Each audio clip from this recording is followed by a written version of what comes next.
ساعدني يا رحمن. بسم اللہ الرحمن الرحیم. اللہم صلی علی محمد وعلی آل محمد وبارک وسلم. رب اشرح لی صدری ویسر لی امری واحلل عقدۃ من لسانی یفقہوا قولی واجعل لی وزیرا من اہلی آمین یا رب العالمین.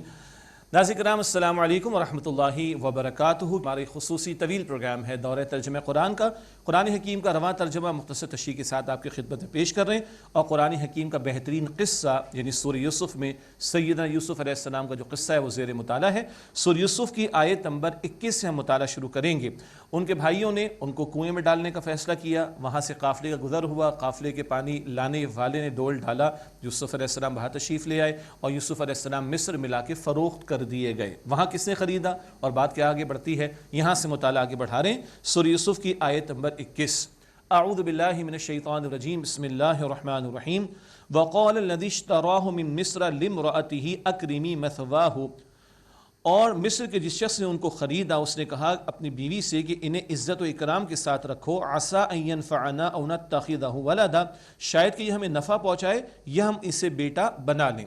یہ بڑا ایک ذمہ دار شخص تھا جس کو ہم وزیر ہماری زبان میں کہہ سکتے ہیں. آگے ذکر آئے گا. عزیز کہا جاتا تھا اس ٹائٹل کو کسی وزیر کے لیے، بڑے ذمہ دار کے لیے.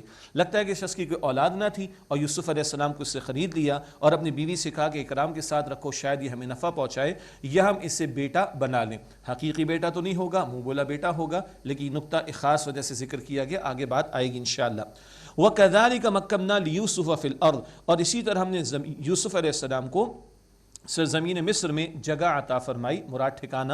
وَلِنُعَلِّمَهُ مِن تَأْوِيلِ الْأَحَادِيثِ. تاکہ ہم انہیں باتوں کی تعبیر کا علم سکھائیں. وَاللَّهُ غَالِبٌ عَلَىٰ أَمْرِهِ وَلَٰكِنَّ أَكْثَرَ النَّاسِ لَا يَعْلَمُونَ. اور اللہ تعالیٰ اپنے کام پر کل اختیار غلبہ رکھنے والا ہے، لیکن اکثر لوگ نہیں جانتے. آگے بڑا منصب یوسف علیہ السلام کو عطا ہونے والا ہے. نبوت تو عطا ہو رہی ہے، دنیاوی اعتبار سے بھی ان کو ایک بڑا منصب عطا ہوگا، اور ایک عزیز یعنی وزیر کے گھر میں پہنچے ہیں. اور ظاہری بات ہے وزیر کا گھر ہے تو وہاں سلطنت کے امور پر کلام بھی ہوتا ہوگا. وہ سارے معاملات بھی یوسف علیہ السلام دیکھیں گے. بھائیوں نے کہاں ڈالا ہے؟ کنویں میں. اللہ تعالیٰ کہاں لے کر آ گیا؟ مصر میں. اور مصر میں ان کو آگے چل کر بڑا منصب بھی عطا ہوگا. یہ ہے اللہ تعالیٰ کی تدبیر کا معاملہ کہ وہ اپنے معاملات پر کل اختیار رکھنے والا ہے. وَلَمَّا بَلَغَ أَشُدَّهُ. اور جب وہ اپنی قوت یعنی جوانی کو پہنچے، آتَيْنَاهُ حُکْمًا وَعِلْمًا. ہم نے انہیں حکمت عطا فرمائی اور علم عطا فرمایا. اب وہ وحی نبوت عطا ہو گئی حضرت یوسف علیہ السلام کو. وَكَذَلِكَ نَجْزِي الْمُحْسِنِينَ. اور اسی طرح عمدگی کے ساتھ عمل کرنے والوں کو بدلہ دیتے ہیں. وَرَاوَدَتْهُ الَّتِي هُوَ فِي بَيْتِهَا عَن نَفْسِهِ. اب یوسف علیہ السلام جس گھر میں ہیں اس کے تعلق سے کلام آ رہا ہے. ایک نقطہ پھر دہرا لیتے ہیں. اس ایک واقعے میں بہت سارے واقعات بڑی تیزی کے ساتھ ہمارے سامنے آتے چلے جا رہے. قرآن قصوں کی کتاب نہیں ہے، جزیات میں نہیں جاتا، اصولی باتیں ہمارے سامنے رکھ دیتا ہے، رہنمائی سامنے آ جاتی ہے. وَرَاوَدَتْهُ الَّتِي هُوَ فِي بَيْتِهَا عَن نَفْسِهِ. اور انہیں یعنی یوسف علیہ السلام کو اس عورت نے پھسلانے کی کوشش کی کہ جس کے گھر میں وہ یعنی یوسف علیہ السلام تھے. کس بات سے؟ اپنے نفس کی حفاظت کرنے سے. وَغَلَّقَتِ الْأَبْوَابَ. اور اس نے دروازے بند کر دیے. وَقَالَتْ هَيْتَ لَكَ. اور بولی آؤ جلدی کرو. معاذ اللہ، برائی کی دعوت دینا چاہیے. قَالَ مَعَاذَ اللَّهِ. یوسف علیہ السلام نے فرمایا کہ اللہ کی پناہ. انہو ربی احسن مثوائی. بے شک وہ، یہ ترجمہ دو اعتبارات سے ہو سکتا ہے. بے شک میرا رب ہے جس نے بہت عمدگی کے ساتھ مجھے مقام عطا فرمایا. اللہ کا خوف جو ہے وہ غالب ہے، اور اس برائی کی دعوت کو رد کر رہے ہیں حضرت یوسف علیہ السلام. اور رب کا لفظ آقا مالک کے مفہوم میں بھی آتا ہے، اور یہ کسی دنیاوی آقا مالک کے لیے بھی استعمال ہو سکتا ہے. تو اس معنی میں کہ وہ جو اس خاتون کا شوہر ہے، بھائی اس سے تو بڑا اچھا مجھے ٹھکانہ دیا، میرے ساتھ بڑا اچھا معاملہ کیا، میں تو خیانت کا معاملہ نہیں کر سکتا. یہ دونوں تراجم اور تعبیرات کی گئی ہیں. انہ لا یفلح الظالمون. بے شک ظالم فلاح نہیں پاتے. وَلَقَدْ هَمَّتْ بِهِ. اور بے شک اس خاتون نے ارادہ کیا اس بات کا یعنی برائی کا، گناہ کی دعوت دینے کا. وَهَمَّ بِهَا لَوْلَا أَن رَأَىٰ بُرْهَانَ رَبِّهِ. اور وہ بھی اس کا ارادہ کرتے اگر ایسا نہ ہوتا کہ اپنے رب کی دلیل کو دیکھ لیتے. پیغمبر خطاؤں سے پاک ہوتے ہیں اور معصوم ہوتے ہیں، البتہ وہ انسانوں میں سے ہوتے ہیں اور سارے فطری جذبات ان میں بھی اللہ سبحانہ وتعالی نے رکھے، مگر ان کا کردار اتنا اعلیٰ اور کردار اتنا عمدہ ہوتا ہے کہ وہ خطاؤں سے بالکل دور ہوا کرتے ہیں۔ وہ بھی اس بات کا ارادہ کر لیتے اگر ایسا نہ ہوتا کہ وہ اپنے رب کی دلیل کو دیکھ لیتے، کوئی نشانی اللہ تعالیٰ نے ان کو دکھا دی، اس پر کلام ہے، اس سے زائد آراء بیان کی گئی۔ اول تو بات آ گئی خوف خدا کا معاملہ، اور ایک کوئی نشانی بھی انہوں نے دیکھی ہے، اور بہرحال اللہ تعالیٰ کے فضل سے یوسف علیہ السلام اس برائی سے دور رہے۔ كَذَلِكَ لِنَصْرِفَ عَنْهُ السُّوءَ، اسی طرح ہم نے ان سے اس برائی کو پھیر دیا، والفحشاء اور بے حیائی کی بات کو، انہو من عبادنا المخلصین، بے شک وہ ہمارے مخلص چنے ہوئے بندوں میں سے تھے۔ مخلص چنا ہوا، ایک ہوتا مخلص اخلاص رکھنے والا، ایک ہے مخلص جس کو اللہ چن لے، اللہ اکبر، وہ انہو من عبادنا المخلصین، بے شک وہ ہمارے چنے ہوئے بندوں میں سے تھے۔ واستبق الباب وقدت قمیصہ من دبر، اور دونوں دروازے کی طرف دوڑے، یوسف علیہ السلام تو وہاں سے جانے کے لیے، اور وہ عورت مزید ان کو مائل کرنے کے لیے معاذ اللہ، اور اس عورت نے ان کی قمیص پیچھے سے پھاڑ دی، والفیا سیدہا لدى الباب، اور دونوں کو اس خاتون کا شوہر دروازے کے پاس مل گیا۔ قالت ما جزاء من اراد باہلک سوءا، وہ عورت کہنے لگی، اب اسے فوراً معاملہ ہی پلٹ دیا سارا، اور جھوٹ بول رہی ہے، وہ کہنے لگی کیا ہے اس کی سزا جس نے تمہاری بیوی کے ساتھ برا ارادہ کیا، الا ان یسجن او عذاب علیم، سوائے اس کی کہ وہ قید کیا جائے یا دردناک اس کو عذاب دیا جائے۔ اب یہ الزام تراشی اس عورت نے کر ڈالی، برائی کی دعوت بھی اس نے دی اور الزام لگا رہی ہے۔ قال ہی راودتنی عن نفسی، یوسف علیہ السلام نے فرمایا کہ اس عورت نے مجھے میرے نفس کی حفاظت سے پھسلانے کی کوشش کی ہے۔ جواب انہوں نے دے دی یوسف علیہ السلام، الزام لگے تو اس کا جواب دینا چاہیے۔ وشہد شاہد من اہلہا، اور گواہی دی اس خاتون کے لوگوں میں سے ایک گواہ نے۔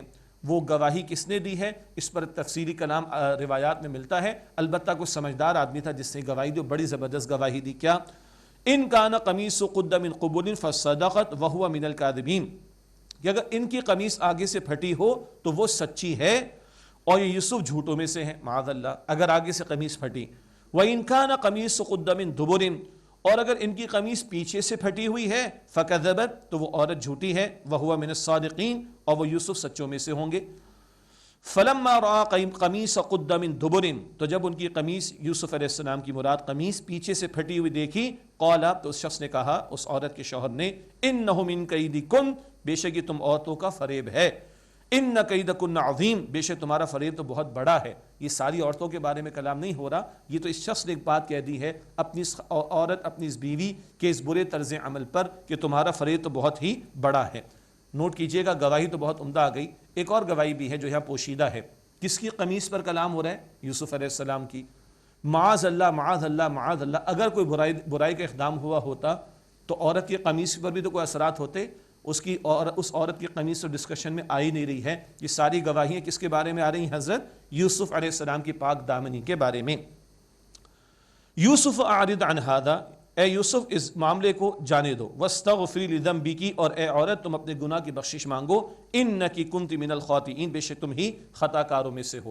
یہ اس شخص نے اپنی بیوی کو بھی توجہ دلا دی اور گویا کہ ساری صفائی سامنے آ گئی۔ معاملہ رکا نہیں، بڑے گھرانے کا معاملہ تھا، اور بڑے گھرانوں کے معاملات آپ کو پتہ ہی ہے، انورٹڈ کاما میں دائیں بائیں ہو جایا کرتے ہیں، اس سوسائٹی کا ایک پہلو سامنے آ رہا ہے۔ چنانچہ آگے ذکر ہے، بات پھیل گئی ہے اور بات مشہور ہونا شروع ہو گئی ہے۔ وقال نسوة فی المدینہ امرأۃ العزیز، اور شہر میں عورتوں نے کہا کہ عزیز کی بیوی نے، عزیز اس شخص کا ٹائٹل جیسے کہ پہلے ذکر کیا جس کو ہم وزیر کہہ سکتے ہیں، اور شہر میں عورتوں نے کہا کہ عزیز کی بیوی نے تراود فتاها عن نفسه، اپنے غلام کو اس کے نفس کی حفاظت سے پھسلانا چاہا، قد شغفها حبا، اس کی تو محبت اس خاتون کے دل میں جگہ پکڑ گئی ہے، انا لنراها فی ضلال مبین، بے شک ہم اس عورت کو تو کھلی گمراہی میں دیکھتی ہیں۔ اب یہ اس خاتون کو پتہ چل گئی، عزیز مصر کی بیوی کو، اس کا نام مشہور جو ہے وہ زلیخا بیان کیا جاتا ہے، ہم اس تفصیل میں نہیں جا رہے، لیکن اصل قرآن پاک نام کا تذکرہ نہیں کر رہا ہوتا، کرداروں کا ذکر آ رہا ہے۔ اس عزیز کی بیوی کے بارے میں یہ جب بات ہوئی ہے تب اس نے بھی کچھ سوچا ہے۔ فلما سمعت بمکرہن ارسلت الیہن واعتدت لہن متکئا، پھر جب اس نے ان عورتوں کے فریب کا ذکر سنا تو ان عورتوں کو دعوت بھیجی اور ان کے لیے ایک محفل تیار کی، گاؤ تکیے کی۔ وآتت کل واحد منہن سکینہ، اور ان میں سے ہر ایک کو ایک ایک چھری دے دی، مراد پھل کاٹنے کے لیے۔ وقالت اخرج علیہم، اور کہا یوسف علیہ السلام سے کہ نکل کر ان کے سامنے آؤ۔ فلما رأینہ اکبرنہ وقطعن ایدیہن، پھر جب انہوں نے یوسف علیہ السلام کو ان عورتوں نے دیکھا تو ان پر ان کا حسن کا روب چھا گیا۔ وقطعن ایدیہن، اور انہوں نے بڑے اہتمام سے اپنے ہاتھ کاٹ ڈالے۔ وقلن حاشا للہ ما ھذا بشرا، اور کہنے لگی اللہ کی پناہ یہ کوئی انسان نہیں ہے، ان ھذا الا ملک کریم، یہ تو بہت بزرگ فرشتہ معلوم ہوتا ہے۔ اللہ اکبر۔ یہ محفل سجائی گئی، پھل وغیرہ دیے گئے، چھری ہر ایک خاتون کو دی گئی، اور یوسف علیہ السلام کو اس خاتون نے کہا، عزیز کی بیوی نے، نکل کر ان کے سامنے آؤ، اور ان کے حسن کا روب چھا گیا۔ بہرحال مسلم شریف کی روایت ہے، نبی اکرم علیہ السلام نے فرمایا کہ حسن میں سے آدھا اللہ تعالیٰ نے یوسف علیہ السلام کو عطا فرمایا۔ اللہ اکبر۔ وَقَطَّعْنَ أَيْدِيَهُنَّ، بڑے اہتمام سے اپنے ہاتھ کاٹے۔ سب کو پتا تھا ہاتھ میں چھری کے ساتھ پھل بھی ہے، مگر ہاتھ اہتمام سے کاٹے۔ اس میں گرامیٹیکلی تفصیل ہے، ہر ایک نے معاذ اللہ مائل کرنے کی گویا کوشش کی ہے۔ وَقُلْنَ حَاشَ لِلَّهِ مَا هَذَا بَشَرًا، اور کہنے لگی اللہ کی پناہ یہ تو انسان نہیں ہے، ان هَذَا إِلَّا مَلَكٌ کریم، یہ تو بڑا بزرگ فرشتہ ہے۔ قالت فذلكن الذي لمتنني فيه، وہ عورت بولی عزیز کی بیوی یہ وہی ہے جس کے بارے میں تم نے مجھے ملامت کی تھی۔ اب دیکھیے اس سوسائٹی کا حال کیا ہے، یہ بڑے گھرانوں کی خواتین کا حال ہے، اور یہ اس وقت کی سوسائٹی صدیوں پرانی تھی۔ آج کی سوسائٹی بھی آپ دیکھ لیجئے، انورٹڈ کوما میں کیا کیا معاملات نہیں چل رہے ہوتے۔ کیا کہہ رہی ہے؟ معاف کیجئے گا، وَلَقَدْ رَاوَدتُّهُ عَن نَفْسِهِ فَاسْتَعْصَمَ، اور میں نے اسے اس کے نفس کی حفاظت سے پھسلانے کی کوشش کی تو اس نے اپنے آپ کو بچا لیا۔ وَلَئِن لَّمْ يَفْعَلْ مَا آمُرُهُ لَيُسْجَنَنَّ وَلَيَكُونَ مِنَ الصَّاغِرِينَ، اور جو کچھ میں کہتی ہوں اگر اس سے یہ نہ کیا تو یقیناً وہ قید کر دیا جائے گا اور وہ بے عزت لوگوں میں سے ہوگا۔ یہ ہے ڈھٹائی کا معاملہ، گندے عمل کی دعوت میں ڈھٹائی کا یہ معاملہ کہ یہ کرنا ہے اس نے، ورنہ اس کو قید کر دیا جائے گا اور یہ بے عزت لوگوں میں سے ہوگا۔ یہ صدیوں پرانی سوسائٹی اور انورٹڈ کوما ذرا بڑے گھرانوں کی باتیں ہیں جو قرآن کریم یہاں پر پیش کر رہا ہے۔ آج جس دور میں ہم جی رہے ہیں، گناہوں کی دعوت کہاں سے کہاں نہیں پہنچی ہوئی، اور کس کس طرح گناہوں کی دعوتیں موجود نہیں ہیں۔ اللہ تعالیٰ میری آپ کی ہم سب کی عفت کی، حیا کی، پاک دامنی کی حفاظت فرمائے۔ اب سنیے گا، یوسف علیہ السلام کے سامنے جب باتیں آ رہی ہیں اور یہ بڑے گھرانے کے بیگمات ہیں تو ظاہر بات ہے اپنے بڑوں کے ذریعے کچھ نہ کچھ کروا ہی ڈالیں گی۔ تو یوسف علیہ السلام التجا رکھ رہے ہیں اللہ سبحانہ و تعالیٰ کے سامنے۔ قال رب السجن احب الی مما یدعوننی الی، یوسف علیہ السلام نے عرض کیا کہ میرے رب مجھے قید اس سے زیادہ پسند ہے جس کی طرف یہ سب مجھے دعوت دیتی ہیں۔ وَإِلَّا تَصْرِفْ عَنِّي كَيْدَهُنَّ أَصْبُ إِلَيْهِنَّ، اور اگر اللہ تو نے مجھ سے ان کے فریب کو پھیر نہ دیا تو میں تو ان کی طرف مائل ہو جاؤں گا۔ وَأَكُن مِّنَ الْجَاهِلِينَ، اور میں نادان لوگوں میں سے ہو جاؤں گا۔ اللہ اکبر۔ یہ عاجزی ہے حضرت یوسف علیہ السلام کی، مالک تو اگر نہ بچائے تو میں بچ نہیں سکتا، اگر تو میری حفاظت نہ فرمائے میں مائل ہو جاؤں گا، میں نادان لوگوں میں سے ہو جاؤں گا۔ یہ پیغمبرانہ اخلاق ہیں جو ہمارے سامنے آ رہے ہیں۔ ہم کس قدر گناہگار، ہمیں کتنا اللہ کے سامنے گر گڑانے اور رونے کی ضرورت ہے، کتنا اللہ سے دعا کرنے کی ضرورت ہے۔ گناہوں سے بچنے کی توفیق بھی اللہ عطا فرماتا ہے اور نیکی کرنے کی توفیق بھی اللہ ہی عطا فرماتا ہے۔ کتنا ہمیں توجہ کرنے کی ضرورت ہے اندازہ کیا جا سکتا ہے۔ فَاسْتَجَابَ لَهُ رَبُّهُ فَصَرَفَ عَنْهُ كَيْدَهُنَّ، تو ان کے رب نے ان کی دعا قبول فرما لی، بس ان سے ان عورتوں کے فریب کو پھیر دیا۔ إِنَّهُ هُوَ السَّمِيعُ الْعَلِيمُ، بے شک وہ اللہ خوب سننے والا، خوب علم رکھنے والا ہے۔ ثم بدا لهم من بعد ما رأوا الآيات ليسجننه حتى حين، پھر نشانیاں دیکھ لینے کے بعد ان لوگوں کو یہی سوجھا کہ انہیں ضرور قید میں ڈال دیں ایک مدت تک کے لیے۔ ہاں، اپنی عورتوں کو تو سنبھال نہیں سکتے جی، تو یوسف کو قید میں ڈال دیا جائے علیہ السلام۔ یہ جملہ بس میں سمجھتا ہوں کہ بات کنوے ہو چکی ہے، عورتوں کو تو اپنی سنبھال نہیں سکتے ہیں تو چلو انہی کو اٹھا کے جیل میں ڈال دیا جائے۔ یہ ہے جو مظلوموں کا معاملہ ہوا کرتا ہے اور کس کس طریقے سے جو ہے وہ ظلم کیا جاتا ہے۔ اللہ اکبر۔ اب قید خانہ ہے لیکن دعوت دین کا کام جاری ہے اور کردار بہترین ہے، اور آنے والے قیدی بھی یوسف علیہ السلام کے ظاہر کو اور کردار کو دیکھ کر متاثر ہوئے بغیر نہیں رہ سکتے۔ وَدَخَلَ مَعَهُ السِّجْنَ فَتَيَانِ، اور ان کے ساتھ دو جوان قید خانے میں داخل ہوئے۔ قَالَ أَحَدُهُمَا إِنِّي أَرَانِي أَعْصِرُ خَمْرًا، ان میں سے ایک نے کہا کہ بے شک میں خواب میں دیکھتا ہوں کہ میں شراب نچوڑ رہا ہوں، تیار کرنا شراب کو۔ وَقَالَ الْآخَرُ إِنِّي أَرَانِي أَحْمِلُ فَوْقَ رَأْسِي خُبْزًا، اور دوسرے نے کہا میں خواب میں دیکھتا ہوں کہ اپنے سر پر روٹی اٹھائے ہوئے ہوں، خبزن روٹی، تأکل الطیر منہ، اس میں سے پرندے کھا رہے ہیں۔ نبئنا بتأویلہ، ہمیں اس کی تعبیر بتا دیجئے۔ انا نراک من المحسنین، بے شک ہم آپ کو نیکوکاروں میں سے، عمدہ عمل کرنے والوں میں سے دیکھتے ہیں۔ یعنی ان کا کردار اتنا عمدہ اور سامنے ظاہر تھا کہ یہ قید میں جو آئے ہیں، قید خانے میں، وہ بھی متاثر ہوئے بغیر نہیں رہے اور خوابوں کی تعبیر مانگ رہے ہیں۔ قال لا یأتیکما طعام ترزقانہ، یوسف علیہ السلام نے فرمایا کہ تمہارے پاس وہ کھانا نہیں آئے گا جو تمہیں دیا جاتا ہے، الا نبأتکما بتأویلہ قبل ان یأتیکما، مگر یہ کہ میں تمہیں اس کی تعبیر تمہارے پاس اس کھانے کے آنے سے پہلے بتا دوں گا۔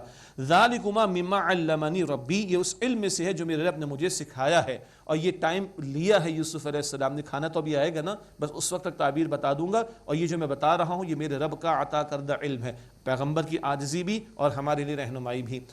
اب بہت اصولی بنیادی دعوت قید خانہ ہے، مختصر وقت ہے، کیا دعوت دی جائے؟ توحید کی دعوت ہے، شرک کا رد ہے، غور و فکر کرنے کی دعوت دی جا رہی ہے، دین قیم پر آنے کی بات کی جا رہی ہے۔ فرمایا انی ترکت ملت قوم لا یؤمنون باللہ وہم بالآخرۃ ہم کافرون، بے شک میں نے اس قوم کا دین اور اس قوم کی ملت کو، طریقے کو چھوڑ دیا جو اللہ تعالیٰ پر ایمان نہیں لاتے اور وہ آخرت کا انکار کرتے ہیں۔ واتبعت ملت آبائی ابراہیم و اسحاق و یعقوب، اور میں نے اپنے باپ دادا ابراہیم اور اسحاق و یعقوب علیہ السلام کے دین کی پیروی کی، ان کی ملت کی پیروی کی، ان کے طریقے کو اختیار کیا۔ ما کان لنا ان نشرک باللہ من شیء، ہمارے کام نہیں کہ ہم اللہ تعالیٰ کے ساتھ کسی کو شریک ٹھہرائیں۔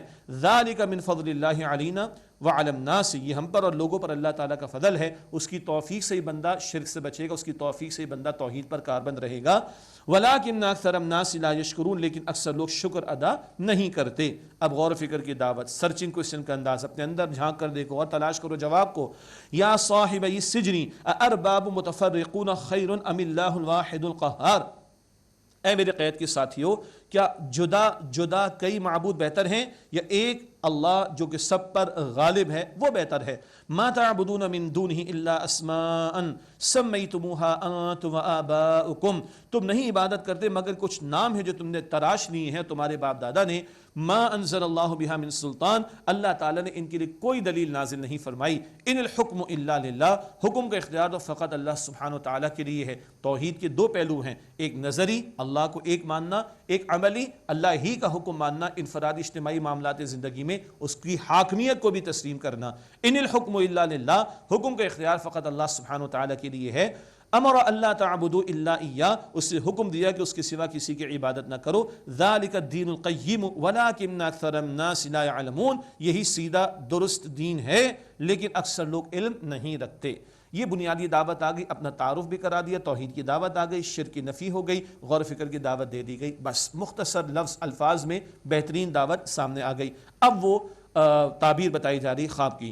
یا صاحبی السجن اما احدکما فیسقی ربہ خمرا، اے میرے قید خانے کے ساتھیوں، تم میں سے ایک تو اپنے مالک کو شراب پلائے گا۔ شراب شریعت میں تو حرام ہے، اس دور میں جو معاملات چل رہے تھے وہاں کی بات ہو رہی ہے، اور یہاں مراد ہے کہ وہ اپنے بادشاہ کو شراب پلائے گا، اس کو مراد ہے کہ قید سے نجات مل جائے گی۔ وَأَمَّا الْآخَرُ فَيُسْلَبُ فَتَأْكُلُ الطَّيْرُ مِنْ رَأْسِهِ، اور جو دوسرا ہے تو وہ سولی دیا جائے گا، بس پرندے اس کے سر میں سے کھائیں گے۔ دوسرے کے لیے سولی کا معاملہ۔ قُضِيَ الْأَمْرُ الَّذِي فِيهِ تَسْتَفْتِيَانِ، اس بات کا فیصلہ ہو چکا جس کے بارے میں تم سوال کرتے تھے۔ یہ تعبیر بتا دی گئی۔ خوابوں کے بارے میں نبی اکرم علیہ السلام کی تعلیم ہے کہ ہر ایک کے سامنے بیان بھی نہیں کرنا چاہیے، بہت ہی ہمارا کوئی مخلص ساتھی ہو، کوئی گھر والے بھی ہو سکتے ہیں، کوئی صاحب علم بھی ہو سکتا ہے، بہت اچھا دوست ہو سکتا ہے۔ کیوں؟ حدیث مبارک میں آتا ہے کہ جو تعبیر بتا دی جاتی ہے پہلی، وہی عام طور پر معاملہ ہو جایا کرتا ہے۔ جھوٹے خواب تو بیان نہیں کرنے چاہیے، اچھے خواب ہوں تو ان کو بیان کرنا چاہیے، اور ڈراؤنے خواب وغیرہ دیکھ کر آنکھ کھل جائے تو بائیں طرف اعوذ باللہ من الشیطان الرجیم پڑھ کر 3 مرتبہ تھوک دینا چاہیے، لیکن خواب ہر ایرے غیرے سے نہیں بیان کرنے چاہیے، بہت ہی مخلص کو ساتھی، کوئی دوست ہو، صاحب علم ہو، اسی سے تعبیر معلوم کرنی چاہیے۔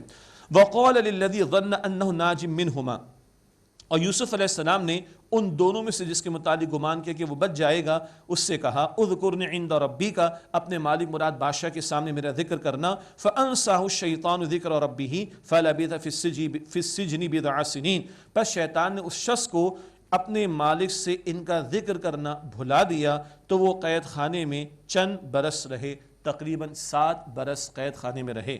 اب بادشاہ سلامت کو خواب نظر آ رہا ہے، خواب سمجھ میں آ نہیں رہا، تعبیر تلاش کی جائے گی اور یہی شخص اس کو یاد آئے گا اور پھر یہ واپس یوسف علیہ السلام کے پاس آئے گا، کئی برس کے بعد کی بات ہے۔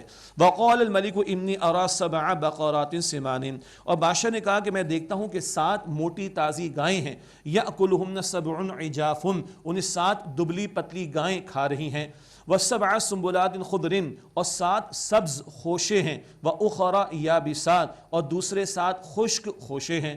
یا ایہا الملأ افتونی فی رؤیای ان کنتم لرؤیا تعبرون، اے سردارو مراد درباری، اے سردارو مجھے میرے خواب کی تعبیر بتاؤ، اگر تم خواب کی تعبیر دینے والے ہو تو ذرا بتاؤ کیا تعبیر ہے اس کی۔ قالوا اضغاث احلام، ان لوگوں نے کہا کہ یہ پریشان خواب ہے، ہمیں تو سمجھ نہیں آ رہی کیا ہے، گائے اور خوشے ہمیں تو کچھ سمجھ نہیں آ رہی۔ وما نحن بتأویل الاحلام بعالمین، اور ہم ایسے خوابوں کی تعبیر جاننے والے بالکل نہیں ہیں۔ وقال الذی نجا منہما وادکر بعد امۃ، اور وہ جو ان دونوں میں سے بچ گیا تھا اور اسے ایک مدت کے بعد یاد آیا، کہنے لگا انا انبئکم بتأویلہ فارسلون، میں اس کی تمہیں تعبیر بتاؤں گا بس تم مجھے بھیج دو۔ یہ نہیں کہہ رہا کہ کسی سے پوچھ کے بتاؤں گا، بس تم مجھے مہلت دو، مجھے بھیج دو۔ اب یہ دوڑا چلا آیا یوسف علیہ السلام کے پاس، کوئی معافی نہیں، کوئی معافی تلافی نہیں، کوئی ریگریٹ نہیں، کوئی اپالوجی نہیں، سیدھا ڈائریکٹ اپنے مطلب کے اوپر۔ یہ کردار ہیں جو مختلف نوعیت کے اس سورہ مبارکہ میں آ رہے ہیں، اور یہ کردار ہمیں ہمارے معاشروں میں، گوٹ پھنسی ہے تو بہت اچھا لگ رہا ہے ایک بندہ، گوٹ نکل گئی تو اس کو یاد بھی نہیں کرتے جی، جب تک سیٹ پر ہے تو ہاسپٹل میں ہے تو جا بھی رہے، لیکن ریٹائر ہو گیا ہے اور سیٹ سے فارغ ہو گیا ہے تو مرتا رہے ہماری بلا سے، استغفر اللہ۔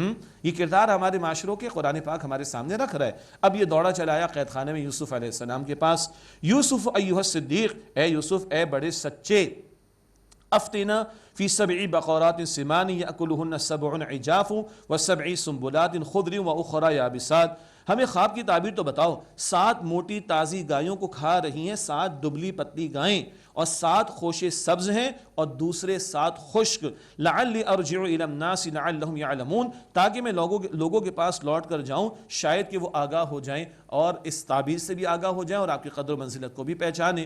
یوسف علیہ السلام نے کوئی غصہ نہیں کیا، کوئی اس کے اوپر جو ہے وہ نکیر نہیں کی۔ اللہ اکبر، پیغمبرانہ اخلاق۔ تمہیں تو میں نے کہا تھا اپنے بادشاہ کے سامنے ذکر کرنا، اب گوٹ پھنسی تو دوڑے میرے پاس چلے آئے ہو، کچھ نہیں، پیغمبرانہ اخلاق دیکھیے، اور تعبیر بھی بتا رہے ہیں، تدبیر بھی سجا رہے ہیں، سبحان اللہ۔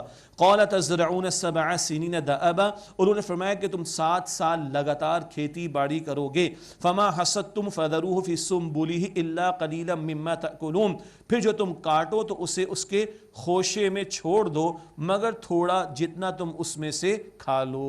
یہ بہت اہم بات ہے کہ حفاظت اناج کی ہو جائے، جتنا وہ خوشے کے اندر اس کورنگ کے اندر پروٹیکشن میں رہے گا اتنا اس کی حفاظت ہو جائے گی۔ فرمایا کہ تو اسے اس کے خوشے میں چھوڑ دو مگر تھوڑا جتنا تم اس میں سے جو کھا لو۔ ثم یأتی من بعد ذلك 7 شداد، پھر اس کے بعد آئیں گے 7 سخت سال، یأکلن ما قدمتم لہن، کھا جائیں گے وہ جو تم نے ان کے لیے بچا رکھا ہوگا۔ پہلے 7 سال کھیتی باڑی کرو، بچا کر رکھنا، آگے قحط آئے گا، اگلے 7 سال میں قحط ہوگا تو جو بچا رکھا تھا وہی تم کھاؤ گے۔ الا قلیلا مما تحسنون، سوائے اس کے جو تھوڑا تم بچاؤ گے۔ یہ جو تھوڑا بچے گا یہ آئندہ اس کے بعد پھر وہ دانے ہوں گے جو دوبارہ کاشت کے لیے استعمال ہو سکیں گے۔ ثم یأتی من بعد ذلك عام فیہ یغاث الناس وفیہ یعصرون، پھر اس کے بعد 1 سال اگلا آئے گا، اس میں لوگوں پر بارش برسائی جائے گی اور وہ اس میں رس نچوڑیں گے، پھل میسر آئیں گے، اس سے رس بھی وہ نکالیں گے۔ تو تعبیر بھی بتا دی گئی اور تدبیر بھی بتا دی گئی ہے۔ وقال الملک ائتونی بہ، اور بادشاہ نے کہا کہ انہیں میرے پاس سے کراؤ۔ دیکھیے قرآن پاک زیادہ جزیات میں نہیں جاتے، جیل خانہ اس کا دروازہ کیسا تھا، وہاں پہ روشنی تھی کہ نہیں تھی، کوئی بحث قرآن پاک نہیں کرتا۔ یہ گیا بادشاہ کے پاس، بادشاہ تو حیران رہ گئے کیا تعبیر بتائی گئی ہے، کہتے کہ لے کر آؤ ان کو۔ وقال الملک ائتونی بہ، اور بادشاہ نے کہا کہ انہیں میرے پاس لے کر آؤ۔ فلما جاءہ الرسول قال ارجع الی ربک، پس جب قاصد ان کے پاس یوسف علیہ السلام کے پاس آیا تو انہوں نے فرمایا کہ اپنے مالک کے پاس لوٹ جاؤ، فاسألہ ما بال النسوۃ اللاتí قطعن ایدیہن، اور اس سے پوچھو ان عورتوں کا حال کیا ہے کہ جنہوں نے اپنے ہاتھ کاٹے تھے۔ یہ ایک الزام لگا ہوا تھا نا، آج بادشاہ سلامت مجھے جیل سے نکالنا چاہتے ہیں، کل بڑی ذمہ داری بھی یوسف علیہ السلام کو ملنے والی ہے، ذرا چیک تو کرو بھائی کیا معاملہ ہوا۔ تو عورتوں کا، ان ربی بکیدہن علیم، بے شک میرا رب ان کے فریب سے خوب واقف ہے۔ اچھا یہ ہو گیا۔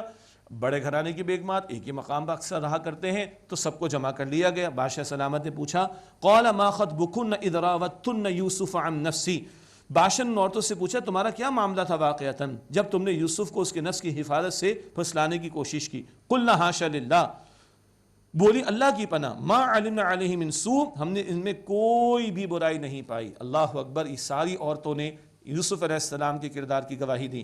قالت امرأۃ العزیز الآن حس الحق، عزیز مصر کی بیوی بولی اب حقیقت ظاہر ہو گئی، انا راودتہ عن نفسہ، میں نے ہی انہیں ان کے نفس کی حفاظت سے پھسلانے کی کوشش کی تھی، وَإِنَّهُ لَمِنَ الصَّادِقِينَ، اور بے شک وہ سچوں میں سے ہیں۔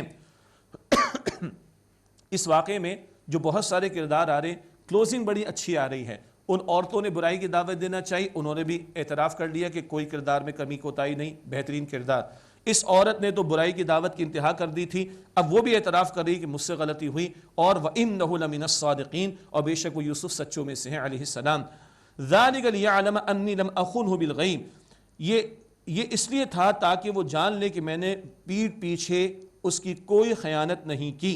وَأَنَّ اللَّهَ لَا يَهْدِي كَيْدَ الْخَائِنِينَ، اور بے شک اللہ تعالیٰ خیانت کرنے والوں کے فریب کو چلنے نہیں دیتا۔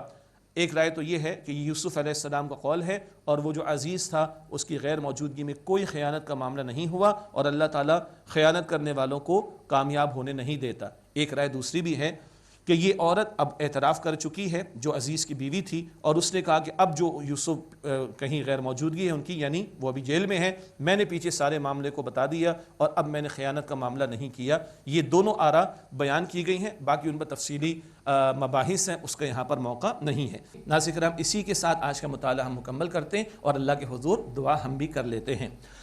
بسم اللہ الرحمن الرحیم، اللہم صلی علی محمد وعلی آل محمد وبارک وسلم۔ رب اجعل لي مقيم الصلاة ومن ذريتي ربنا وتقبل دعاء ربنا اغفر لي ولوالدي وللمؤمنين يوم يقوم الحساب رب اغفر وارحم وانت خیر الراحمین۔ یا اللہ ہم سب کی، ہمارے ماں باپ کی، ہمارے گھر والوں کی اور تمام مسلمانوں کی مغفرت فرما دے۔ اے اللہ ہمارے صغیرہ کبیرہ گناہوں کو بخش دے، اے اللہ ہمارے صغیرہ کبیرہ گناہوں کو بخش دے، اے اللہ ہمیں سچی اور پکی توبہ کی توفیق عطا فرما۔ اے اللہ ہمارے شہروں کو، ہمارے علاقوں کو، ہمارے محلوں کو، ہمارے ملکوں کو، سارے عالم اسلام کو امن عطا فرما دے۔ اے اللہ ہم سب کے حساب کو آسان فرما دے۔ اے اللہ ہمیں جہنم کی آگ سے آزاد فرما دے۔ اے اللہ روز قیامت نبی اکرم صلی اللہ علیہ وسلم کی شفاعت نصیب فرما۔ اے اللہ ہم سب کو جنت الفردوس عطا فرما دے۔ یا اللہ ہماری محنتوں کو اپنی بارگاہ میں قبول فرما دے۔ اے اللہ ہم سب سے راضی ہو جا، اے اللہ ہم سب سے راضی ہو جا، اے اللہ ہم سب سے راضی ہو جا۔ وصلی اللہ علی النبی الکریم وعلی آلہ واصحابہ اجمعین، آمین برحمتک یا ارحم الراحمین۔ یا رحمن